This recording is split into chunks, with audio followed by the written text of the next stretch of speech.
తెలుగు వీక్షకులకు శివరాత్రి పండుగ సందర్భంగా శుభాకాంక్షలు. ముందుగా ముఖ్యాంశాలు.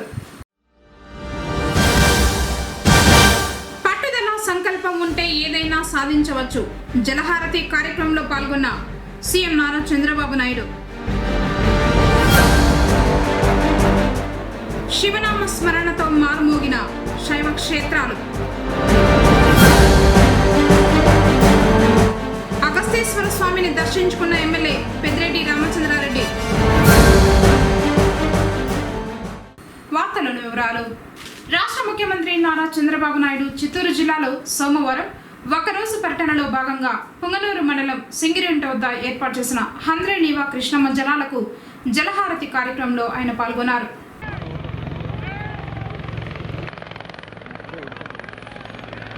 సీఎంకు పూర్ణ కుంభంతో ఘనంగా స్వాగతం పలికారు. సింగిరిగుంట గ్రామం వద్ద స్వర్ణమత ప్రార్థనల నడుమ కృష్ణా జలాలకు హారతులిచ్చారు.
సభాస్థలానికి చేరుకుని భూమాతకు సాష్టాంగ నమస్కారం చేశారు.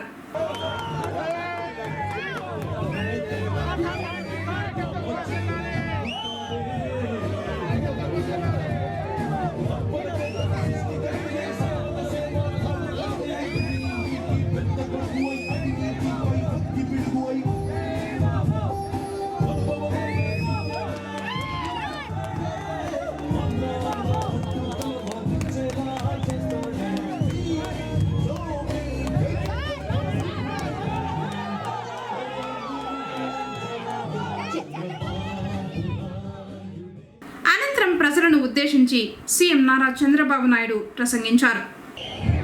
ఈరోజు ఒక చరిత్ర, ఒక పండుగ రోజు,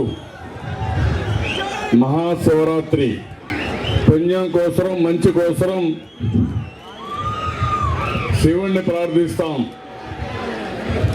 అలాంటి మహాశివరాత్రి రోజున ఈరోజు నాకెంతో సంతోషం. మహాశివరాత్రిని శివ జలరాత్రిగా మార్చాం. ఈరోజు మనందరం కలిసి కళ సాధించిన రోజు, సాకల్యమైన రోజు. నేను అడుగుతున్నా, ఇక్కడుండే మిమ్మల్ని అందరినీ, ఎవరైనా కల్లో అయినా నీళ్లు వస్తాయనుకున్నారా అని మిమ్మల్ని అడుగుతున్నా. ఆ రోజు దూరదృష్టితో ఆలోచించింది మన ప్రియతమ నాయకుడు ఎన్టీఆర్ రామారావు గారు ఆలోచించారు. ఆ రోజులోనే 83లో సీఎం అవుతానే కృష్ణా నది ఉంది, ఈ నదీ జలాల హక్కు మనకే ఉంది, మనం పూర్తిగా ఉపయోగించుకోవాలని ఆ రోజు ఎన్టీఆర్ రామారావు గారు ఆలోచించి తెలుగు గంగ అసాధ్యం అనుకున్నారు. అప్పుడు పైపులో ఆ నీళ్ళని తమిళనాడు తీసుకుపోవాలని ఎన్టీఆర్ ఒకే మాట చెప్పారు, మేము నీళ్లు ఇస్తాం కానీ పైపుల్లో కాదు, కాలువల్లో పోవాలి, రాయలసీమకు నీళ్లు ఇచ్చిన తర్వాతనే చెన్నైకి నీళ్లు ఇస్తామని చెప్పిన వ్యక్తి ఎన్టీ రామారావు గారు. ఈ రాళ్లు పునాది రాళ్లుగా మిగిలిపోతాయనుకున్నారు. నేను ముఖ్యమంత్రి అయిన తర్వాత పనులు ప్రారంభించాను. మళ్ళీ నా అదృష్టం ఆ పనులు పూర్తి చేసి అదృష్టం నాకు కలిగిందని చెప్పి కూడా నేను మీకు తెలియజేస్తున్నా. ఈ కరువు సీమకి ఈ తాలూకాకు నీళ్లు ఇచ్చానంటే ఇది నా పూర్వ జన్మ సుకృతం. రాష్ట్రానికి న్యాయం చేస్తున్నాను. అదే సమయంలో ఈ ప్రాంతంలో నేను పుట్టాను, మీ కళ్ళ ముందర పెరిగాను, అనునిత్యం కష్టపడ్డాను. ఇప్పటికి కూడా నాకు జ్ఞాపకం, కలవాతి రామకృష్ణారెడ్డి గారు అయితే ఎంత ఆ రోజు అభిమానంగా ఉన్నారంటే, ఒక మాట చెప్తే మాట మీద ఉండే వ్యక్తి రామకృష్ణారెడ్డి గారు. నాకు ఇప్పుడు కూడా జ్ఞాపకం ఉంది. నేను మంత్రి అయిన తర్వాత జిల్లా పరిషత్ ఎలక్షన్లు వస్తే ఆయన నా దగ్గరకు వచ్చి ఒకటే చెప్పాడు, పాత రోజులు ఇవన్నీ మీకు కూడా అప్పుడప్పుడు చరిత్ర నెమరేసుకుంటే మీకు ఒక ఆలోచన ఉంటుంది. మనం జిల్లా పరిషత్ గెలవాలి, రామకృష్ణారెడ్డి గారు మీరు నాకు సహకరించాలని ఆ రోజు సమితి ప్రెసిడెంట్ కూడా అడిగాను.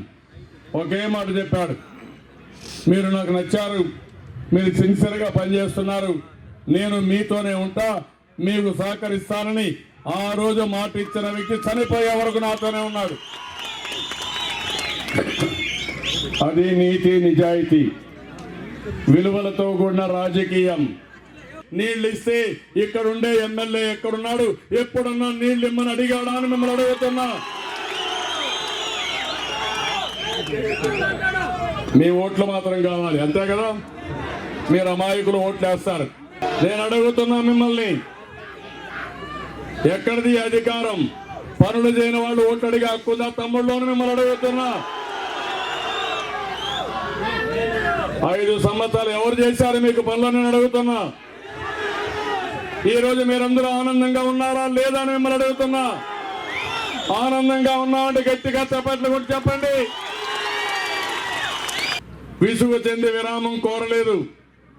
నేను ఒకటే ఆలోచించా, నేను కష్టపడితే మీరు బాగుపడతారు, మీరు ఆనందం వస్తుంది. ఎంత కష్టమైనా సరే ఆనందంగా స్వీకరించి ఈరోజు కష్టపడ్డాను మీకోసం. ఈరోజు ఎంత తృప్తి అంటే, ఈరోజు మీరు చూస్తే నీళ్ల కోసం నేను భగీరథ ప్రయత్నం చేశాను. ఈరోజు మీరు చూస్తే 62 ప్రాజెక్టులు పూర్తి చేశాం, పనులు ప్రారంభించాం. 19 పూర్తయినాయి, ఇనాగరేషన్ అయినాయి. 4 ప్రాజెక్టులు పూర్తి అవుతున్నాయి. 28 ప్రాజెక్టులు ముమ్మరంగా పనులు జరుగుతున్నాయి. ఇంకొక 11 ప్రాజెక్టులు కొత్త ప్రాజెక్టులు తీసుకున్నాం, మొత్తం 62. అదే మరిగా జల సంరక్షణ కోసం ముందుకు పోయాను. వర్షపు నీరుని భూగర్భ జలాలుగా మార్చాం, చెరువుల్లో పూడికలు తీశాం, గొలుసు కట్టు చెరువులకు శ్రీకారం చుట్టాం. ఈ పనుల వల్ల ఎక్కడ నీళ్లు అక్కడే భూగర్భ జలాలుగా మారాయి. ఆ రోజు నేను ఒకటి ఆలోచించి, పట్టిసీమ ద్వారా కృష్ణా గోదావరి 2 నదులు కలిపింది చరిత్రలో మనమేనని చెప్పి కూడా నేను మీకు తెలియజేస్తున్నా. ఇప్పుడు మీరు చూస్తే గోదావరి నీళ్లు పెన్నాకు తీసుకొస్తున్నా. మొన్న పవిత్ర సంగమం గోదావరి కృష్ణా అనుసంధానం. ఈరోజు గోదావరి పెన్నా అనుసంధానానికి శ్రీకారం చుట్టాను. మొదటి విడత 6,000 కోట్లకు టెండర్లు పిలిచాం, పనులు అవుతున్నాయి. అక్కడి నుంచి సోమశిలకి తీసుకొస్తాం, కందలేరు తీసుకొస్తాం. రేపు రాబోయే రోజుల్లో తిరుపతి ప్రాంతంలో గోదావరి నీళ్లు పారుతాయి, ఈ ప్రాంతంలో కృష్ణా జలాలు పారుతాయి. నీటి ఎద్దలు తీస్తాం. ఇంకో పక్క మనకు వచ్చే నీళ్లు చాలా విలువైన నీళ్లు, నీళ్లు అమృతం, ఇది ప్రాణాధారం. అందుకే పోలవరం ప్రాజెక్టు పూర్తి కావాలి. కేంద్రం సహకరించలేదు, సెంట్రల్ ప్రాజెక్ట్ ఇది, అయినా కూడా సహకరించకపోతే 4,200 కోట్లు మన డబ్బులే పెట్టాం. నేను ఒకటే ఆలోచించాను, రాష్ట్రానికి జీవనాడి పోలవరం, ఆ పోలవరాన్ని పూర్తి చేసే బాధ్యత నేను తీసుకుంటానని మరొక్కసారి మీ అందరికీ హామీ ఇస్తున్నా. నేను ఈ జన్మభూమికి రుణం తీర్చుకుంటున్నాను. నీళ్లు లేకుండా భూమి ఎండిపోయి భూమి తాపంతో బాధపడే పరిస్థితికి వస్తూ ఉంది. ఇది నా బాధ్యతగా నేను తీసుకున్నాను. ఎక్కడ కూడా భూతల్లికి ఇబ్బంది లేకుండా చేయడానికి ఈరోజు నేను నీళ్లు తీసుకొచ్చి ఈ నేలను పునీతం చేసి నా జన్మకి చరితార్థం చేసుకుంటున్నాను. అది ఈ ప్రభుత్వం యొక్క పట్టుదల, ఒక ఉక్కు సంకల్పం. ఇది నేను యజ్ఞం చేస్తా ఉంటే జగన్మోహన్ రెడ్డి ఇక్కడుండే ఎమ్మెల్యేలు ఆ యజ్ఞాన్ని భగ్నం చేయడానికి రాక్షసులు ఎట్లా ప్రవర్తిస్తారో అట్లా ప్రవర్తించారు. ఎక్కడికక్కడ పులివెందలకు ముందు నీళ్ళు ఇచ్చా కుప్పానికంటే. అక్కడుండే ప్రజలు కూడా ఆలోచించాల్సిన అవసరం ఉంది. మాటలు చెప్పేవాళ్ళు కొంతమంది, కోతలు కోసేవాళ్ళు కొంతమంది, పనులు చేసేవాళ్లే నిజమైన నాయకులు. ఆ పని మనం చేస్తున్నామని చెప్పి కూడా మీకు తెలియజేస్తున్నా. ఒకప్పుడు మదనపల్లి పుంగనూరు తాగడానికి నీళ్లు లేవు. మీకు ఇంకా భయం లేదు, తాగడానికే కాదు. ఈ ప్రాంతం బ్రహ్మాండంగా హార్టికల్చర్ అభివృద్ధి చేసే బాధ్యత నాది అని మరొకసారి తెలియజేస్తున్నా. ఇక్కడి నుంచి కుప్పం వరకు వెళ్తాయి. కొన్ని చెరువులకు నీళ్ళు ఈ సంవత్సరం ఇస్తాం, రాబోయే సంవత్సరం ఫుల్గా నీళ్ళు ఇస్తాం. ఇంకొక పక్క కూడా ఆలోచించాం.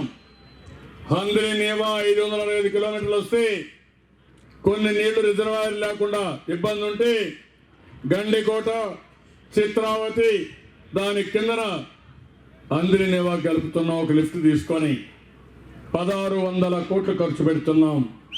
టెండర్లు పిలిచాను. కాబట్టి ఇక్కడ రాబోయే రోజుల్లో నీటి ఎద్దడి లేకుండా చేసే బాధ్యత నాది అని మరొక్కసారి మీ అందరికీ హామీ ఇస్తున్నా. ఈ ప్రాజెక్ట్ వెనకాల ఇంత భగీరథ ప్రయత్నం ఉంది. నా పాదయాత్రలు చూసా, ముసలి వాళ్ళని కన్న బిడ్డలు చూసుకోలేకపోయారు, వాళ్ళ బాధలు చూశాను. ఆ రోజు నిర్ణయించుకున్నా, ఒక పెద్ద కొడుకుగా ఉంటానని చెప్పి 200 రూపాయల పింఛన్ని 2000 రూపాయలు చేసిన ఘనత ఈ ప్రభుత్వాన్ని. డబ్బులు లేవు, మనసుంది. అందుకనే మీరు చూస్తే ఇప్పుడు కూడా ఏ పెద్దవాళ్ళు ఉన్నారో వాళ్ళకి శాశ్వతంగా పెద్ద కొడుకుగా ఉంటా. మీ పిల్లలు చూసుకోకపోయినా మీ ఆత్మ గౌరవాన్ని పెంచుతా. భవిష్యత్తులో కూడా మీరు ఆనందంగా ఉండడానికి అన్ని విధాలా మీకు అండగా ఉంటానని ఈ పెద్దలందరికీ కూడా, తల్లి తండ్రికి అందరికీ విజ్ఞప్తి చేస్తున్నా. ఒంటరి మహిళకు పింఛన్ ఇచ్చా. అదే మరి ట్రాన్స్జెండర్ అంటే మగ ఆడ లేకుండా కొంతమంది పుట్టినప్పుడు కన్న తల్లిదండ్రులు చూడలేకపోయారు. మీరు గుర్తుపెట్టుకోవాలి. ఇంట్లో నుంచి బయట పంపించేశారు. అలాంటి వాళ్ళని రోడ్డు మీద డబ్బులు అడుక్కుంటే వాళ్ళని చూసి ఎగతాళి చేసి మనం కూడా దూరంగా పెడతామంటే కాదు, వాళ్ళు కూడా మనుషులే. దేవుడు వాళ్ళ పట్ల సరిగా చూడలేదు, కానీ నేను వాళ్ళ పట్ల సరిగా చూడాలని పింఛన్లు కూడా ఇచ్చాను. వాళ్ళొక మనుషులుగా గుర్తించాం. 10,000 రూపాయలు పింఛన్ ఇచ్చారంటే అదే నా మానవత్వం.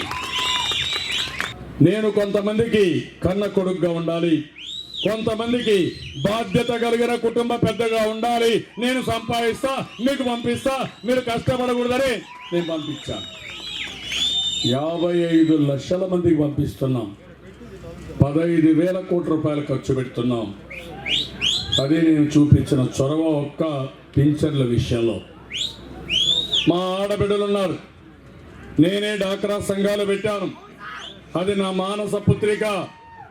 మిమ్మల్ని ఆదుకున్నాను, మీ అందరికీ ధైర్యం చెప్పాను, ఆత్మవిశ్వాసంతో ముందుకు పోమన్నాను. ఈసారి వచ్చినప్పుడు మీ తల్లిదండ్రులు కూడా ఆలోచించరు, మీ అన్నదమ్ములు ఆలోచించరు.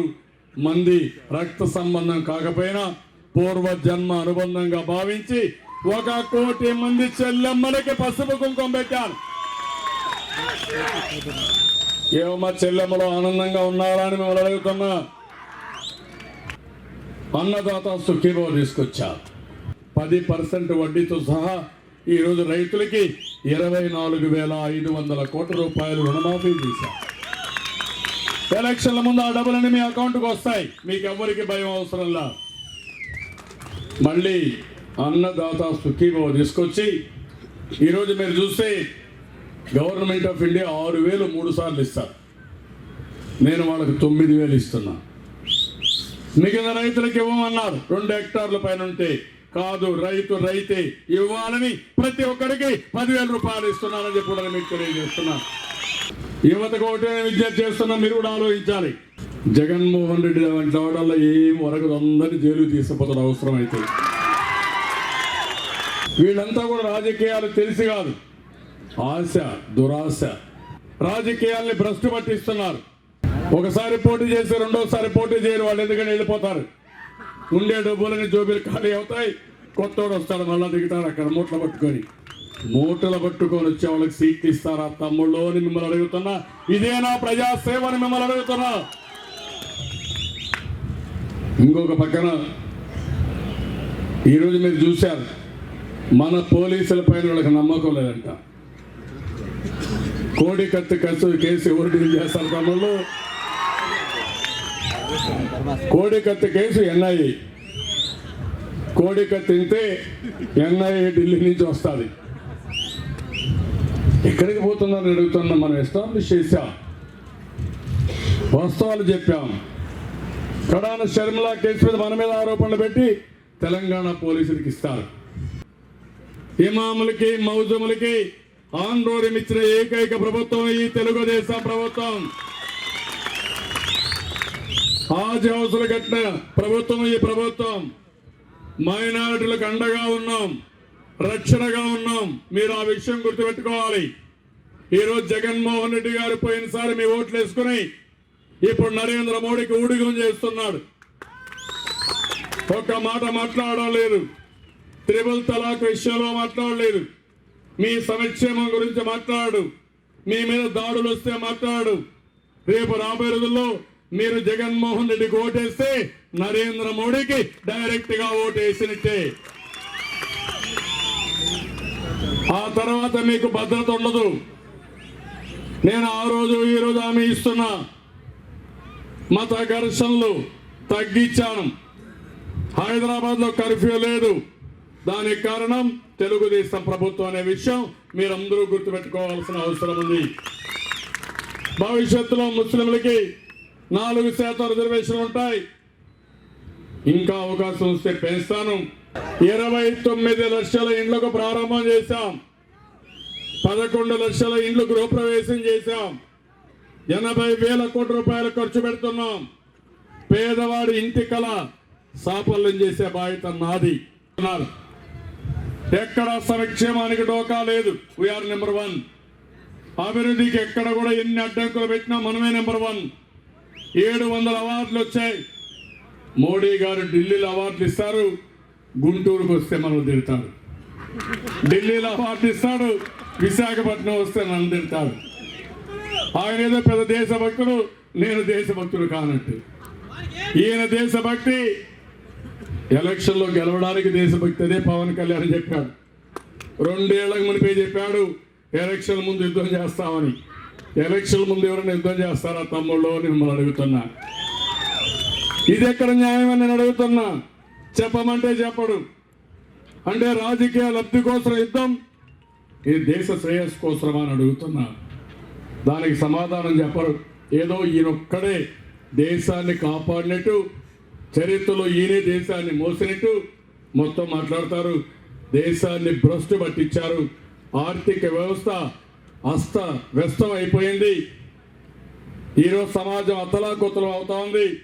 కేసీఆర్ నాకు టెక్నాలజీ లెసన్ చెప్తున్నాడు తమ్ముడు, పాఠాలు చెప్తున్నాడు. ఈయన మనకు కొంతమంది పార్టీ పని చేస్తా ఉంటే వాళ్ళ ఆఫీస్కి పోయి మీరేదో ప్రభుత్వ డేటా మీ దగ్గర ఉంది, మీ డేటా మాకు ఇవ్వండి, మేము జగన్మోహన్ రెడ్డికి అప్పచెప్తామని మన పార్టీ డేటా జగన్మోహన్ రెడ్డికి అప్పచెప్తాడంట. ఎవడిచ్చాడు నీకు ఈ అధికారం అడుగుతున్నా. ఇంత కండకావరం ఎక్కడి నుంచి వస్తుందని అడుగుతున్నా. ఒక పద్ధతి ఉంటుంది రాజకీయాలకి. మమ్మల్ని కానీ హింసించాలి, విభేదించాలనుకుంటే మీ ఇంటికి మా ఇల్లు ఎంత దూరమో మా ఇంటికి మీ ఇల్లు అంతే దూరం. ఈరోజు ఆంధ్రప్రదేశ్ రాష్ట్రాన్ని నెంబర్ 1 స్టేట్గా తయారు చేసే బాధ్యత నాది అని మరొకసారి తెలియజేస్తున్నాం. ఈరోజు ఇంకొక చిల్లర పార్టీని చూశారు, వైఎస్ఆర్ కాంగ్రెస్ పార్టీ. వీళ్ళకి ఒక అలవాటు ఉంది, అన్నీ చేసేది నేరాలు ఘోరాలు, అన్ని చిల్లర పనులే. ఇప్పుడు ఏం చేశారంటే మొత్తం ఓట్లే తీసేస్తున్నాడు. కేసీఆర్ చెప్పాడు, నేను నీకు అండగా ఉంటా, నేను కూడా ఈ పని చేశా, నువ్వు కూడా ఈ పని చేయమని దొంగ లెక్కలు నేర్పిస్తున్నారు. బతుకుండే వాళ్ళ ఓటు తీసేయడం ఎంత నేరం తమ్ముళ్ళు, మీరే ఆలోచించండి. ఏమమ్మా మీరు ఒప్పుకుంటారా? బతుకుండగా చంపేస్తున్నారు మనల్ని. వీడికి ఎవరిచ్చారు ఈ అధికారం అడుగుతున్నా నేను. మన ఓట్లు తీయడానికి వీళ్ళు ఎవరని అడుగుతున్నాను. ఓటరు లేకపోతే ఇచ్చు దొంగే దొంగ దొంగ నడిసి అసలు దొంగ పని వీళ్ళే చేస్తూ మనలో ప్రతిష్టపాలు చేస్తున్నారు. ఇప్పుడు అడ్డంగా దొరికిపోయారు. వాడి పేరుతో వీడి పేరుతో రాయేసి వాళ్ళందరి పేరుతో ఫామ్ 7 సబ్మిట్ చేశారు. ఇప్పుడు వాళ్ళందరి కేసులు పెట్టమంటున్నాను నేను. వదిలిపెట్టే సమస్యల గవర్నమెంట్ వేరే, పార్టీ వేరే. వదిలిపెట్టాం. దోషుల్ని శిక్షించాలి. ఎన్నికల కమిషన్ వరకు వెళ్తాం, వదిలిపెట్టాం. కోర్టుకు కూడా వెళ్తాం. ఎవరు తప్పు చేశారో వాళ్ళు శిక్షించే వరకు వదిలిపెట్టామని మరొకసారి తెలియజేస్తున్నాం. రౌడీజాన్ని ఎదిరించే శక్తి తెలుగుదేశం పార్టీకి ఉందని మీకు అందరికీ హామీ ఇస్తున్నా. ఇక్కడ కూడా స్థానిక నాయకులకు చెప్తున్నా, భయపడద్దండి, ధైర్యంగా ఉండండి. అవసరమైతే మీ ప్రాణానికి నా ప్రాణం ఇచ్చి కాపాడుకుంటాను తప్ప వదిలిపెట్టే సమస్య లేదు. పొంగనూరు నియోజకవర్గాన్ని అభివృద్ధి చేసే బాధ్యత నాది. నేను దత్తత తీసుకుంటా, అన్ని విధాలు అభివృద్ధి చేస్తా, అన్ని పనులు చేస్తా. ఇక్కడనే నాయకత్వం కానీ కార్యకర్తలు కానీ పనిచేసి గ్రామ గ్రామంలో తెలుగుదేశం పార్టీ జెండా ఎగరాలి. ఆ జెండా ఎగరాలంటే ప్రజల్లో చైతన్యం రావాలి. కృష్ణా జలాలు రావడం ఎంత వాస్తవమో రేపు తెలుగుదేశం పార్టీని గెలిపించడం కూడా అంతే బాధ్యత. ఆ విషయం గుర్తుపెట్టుకోవాల్సిందిగా మరొకసారి కోరుకుంటూ, అందరినీ వాటరు సోమలే కాదు, ఈ రోజు హామీ ఇస్తున్నా, ప్రతి ఒక్క ఊరిలో ఓటేయండి. ప్రతి ఒక్క ఊరుకు నీళ్లు తీసుకొచ్చే బాధ్యత. అదనంగా ఎక్కడికక్కడ లిఫ్ట్ ఇరిగేషన్లు పెట్టి చివరి భూములకు, చివరి చెరువులకు నీళ్లు తీసుకొచ్చే బాధ్యత తీసుకుంటామని చెప్పి నేను మీకు తెలియజేస్తున్నా. ఒకటి, షాదీ మహల్ ఒకటి కావాలన్నారు. పొంగనూరుకి షాదీ మహల్ శాంక్షన్ చేస్తామని తెలియజేసుకుంటూ, ఎందుకంటే 2-3 రోజులు ఇవన్నీ ప్రాసెస్ కూడా కావాలి. ఒకటే హామీ ఇస్తున్నా, పొంగనూరుని అభివృద్ధి చేసే బాధ్యత, ఒక ఆదర్శ నియోజకవర్గంగా తయారు చేసే బాధ్యత, కుప్పంతో సమానంగా అభివృద్ధి చేసే బాధ్యత నాదని మరొకసారి తెలియజేసుకుంటూ, మీరు కూడా కుప్పం కంటే ఎక్కువ మెజార్టీ రావాలి. తెప్పిస్తారా? నమ్మకమేనా? ఒకవేళ ఆ మెజార్టీ రాకపోతే నేను మళ్ళా రాను ఇక్కడికి. ఏమంటారు మీరు? తెలుగుదేశం పార్టీ గెలవడం 100% గ్యారంటీ, ఎవరు ఆపలేరు. ఇక్కడ ఆటో నగర్ కూడా అడిగారు. ఆ ఆటో నగర్ కూడా తప్పకుండా పొంగనూరులో ఇస్తామని మరొకసారి మీకు హామీ ఇస్తూ, రాజధాని నిర్మాణానికి మండలంలోని ప్రసన్నాయ గారి పల్లెకు చెందిన వృద్ధురాలు అంజమ్మ పింఛన్ల డబ్బు 10,000 రూపాయలను సీఎంకు అందివ్వగా ఆమెకు సీఎం నారా చంద్రబాబు నాయుడు పాదాభివందనం చేశారు. ఇప్పుడు అంజమ్మన్ గారు చూశారు, ఆ తల్లి రాజధాని కోసం 10,116 ఇస్తా ఉంది. నా వంతు బాధ్యతగా నేను రాజధానికి డబ్బులు ఇవ్వాలని ఆ తల్లి ఇచ్చే పరిస్థితి వచ్చింది. నేను ఆ తల్లికి మీ అందరి తరపున పాదాభివందనం చేస్తున్నా మనస్ఫూర్తిగా.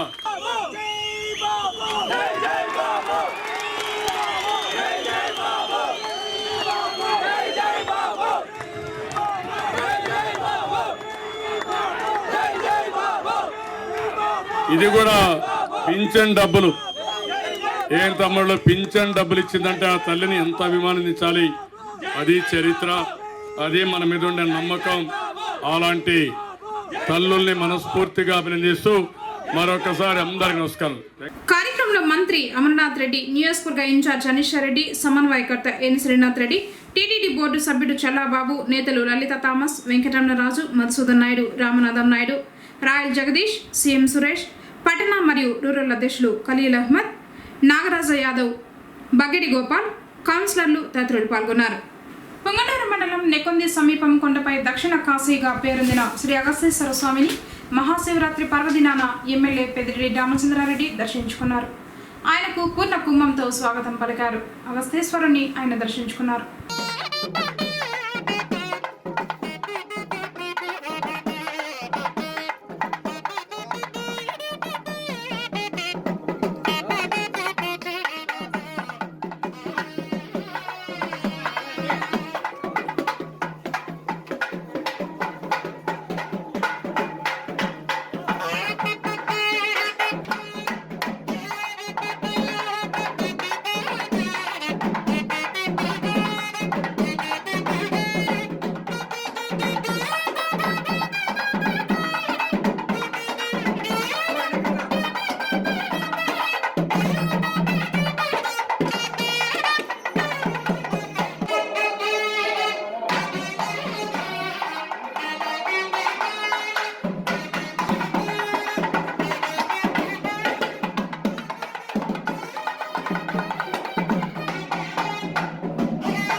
सुमंगल्यं सकलं दिग्गमायुः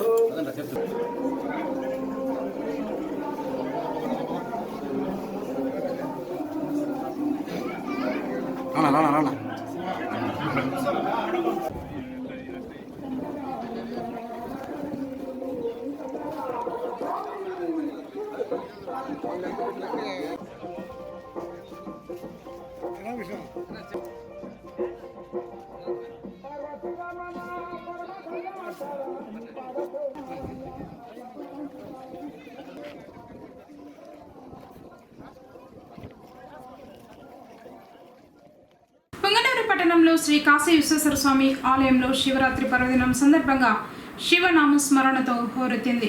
సోమవారం వేకువజామునే కాశీ విశ్వేశ్వరునికి రుద్రాభిషేకాలు అభిషేకాలు నిర్వహించారు. అనంతరం పంచముఖాలతో పరమేశ్వరుణ్ణి అర్చకులు అలంకరించారు. భక్తులు స్వామిని దర్శించుకున్నారు.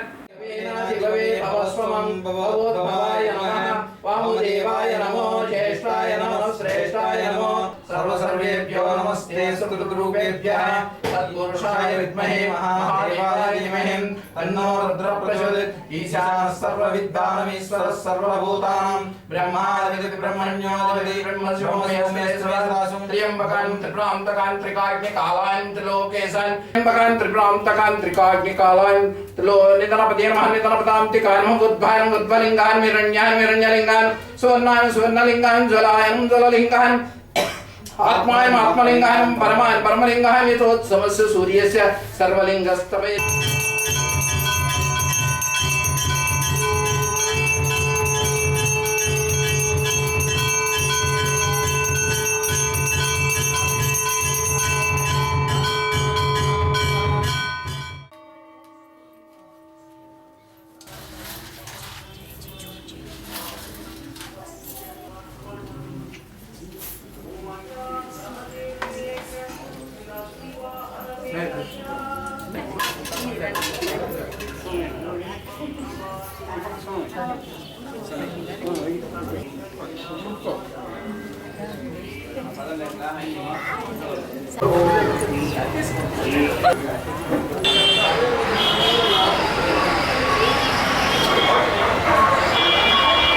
శ్రీ విరూపాక్షి మారమ్మ అర్ధనారీశ్వరుడి అలంకారంతో భక్తులకు దర్శనమిచ్చింది.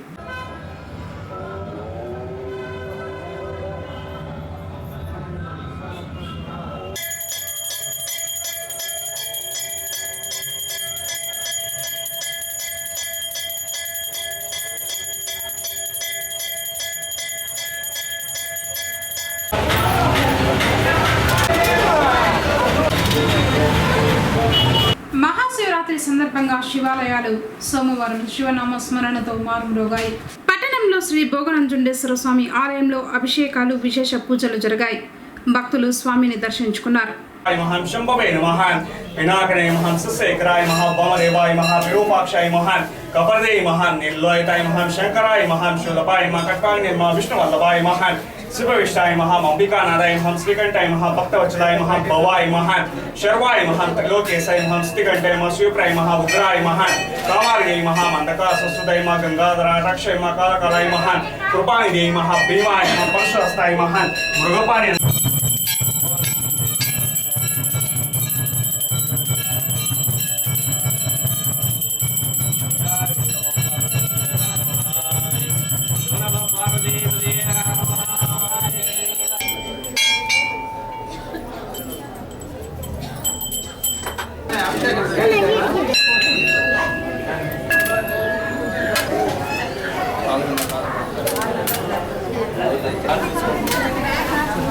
నగరిలో వెలిసిండు పంచముఖ మృత్యుంజయేశ్వర స్వామి ఆలయం భక్తులతో కిటకిటలాడింది.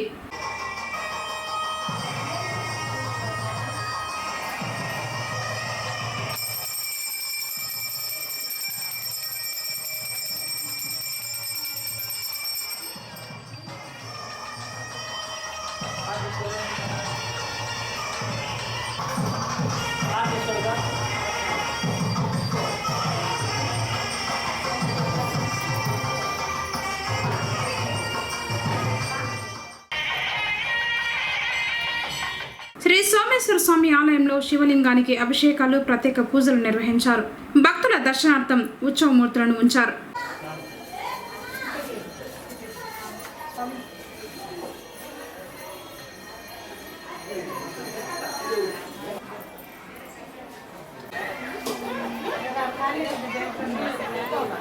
వార్తలు ముగించే ముందు ముఖ్యాంశాలు మరోసారి. సంకల్పం ఉంటే ఏదైనా సాధించవచ్చు. జలహారతి కార్యక్రమంలో పాల్గొన్న సీఎం నారా చంద్రబాబు నాయుడు. శివనామ స్మరణతో మారుమోగిన శైవ క్షేత్రాలు. అగస్తేశ్వర స్వామిని దర్శించుకున్న ఎమ్మెల్యే పెద్దిరెడ్డి రామచంద్రారెడ్డి. తిరిగి కేసీటీవీ వార్తలతో మళ్ళీ కలుసుకుందాం. అందరికోసం నమస్కారం.